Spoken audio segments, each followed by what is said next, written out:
So, an issue I noticed when I was still in the military, and I hate saying that phrase, back when I was in the military, because I'm sure everyone has said that. You know, individuals who were at one point members of the military and then exited, either honorably or dishonorably, however they left, they often will recite back when I was in, So I kind of hate that phrase, but the reason I'm using it right now is something people did not like doing was PT. They didn't like it. And I never understood why. I saw PT in all the positive lights and senses of it. It's good for me, makes me feel great. It's a great way to spend my time. It's healthy. It's meaningful, very meaningful. And there were so many people who just couldn't be bothered with PT. And I asked them why. The most common response I typically got from everyone from every walk, lots of different kinds of people, was that they viewed PT as a punishment.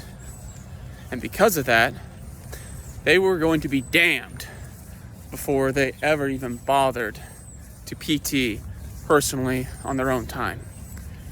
And that is a huge issue with the military right now. PT is used as a form of punishment, as a form of hazing, and ultimately it builds a negative reinforcement into physical fitness, which is terrible and sad and practical and clearly ineffective.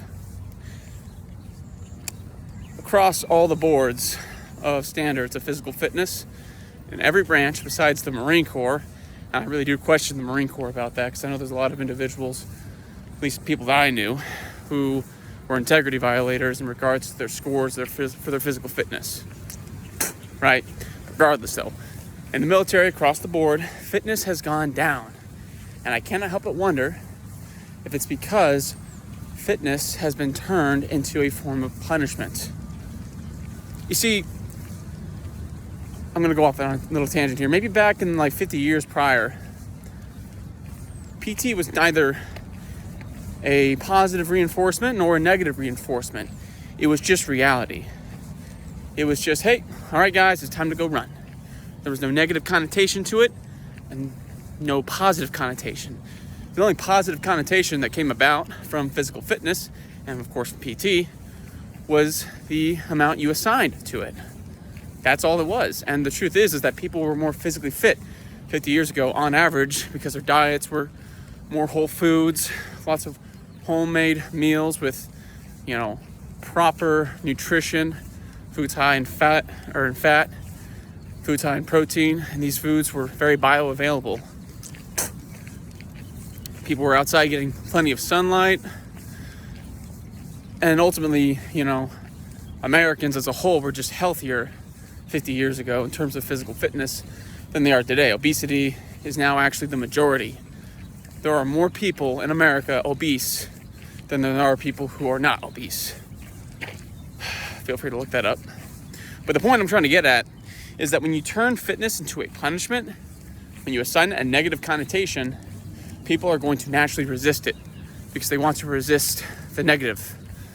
So if you are a small unit leader in the military, which that's not really my audience, I don't even have an audience right now, it's more like a self-journal, you need to understand how your juniors view you and your disciplinary actions, right? PT cannot be used as a weapon. The moment you use it as a weapon, it's all it will ever be seen as. Anywho, it's my advice. It's my experience. I love PT. I love running. I love sprints. I love lifting weights. And part of the reason I love it so much is because it's always ever been a positive experience for me. Even in my failures, it's still been positive. Take care.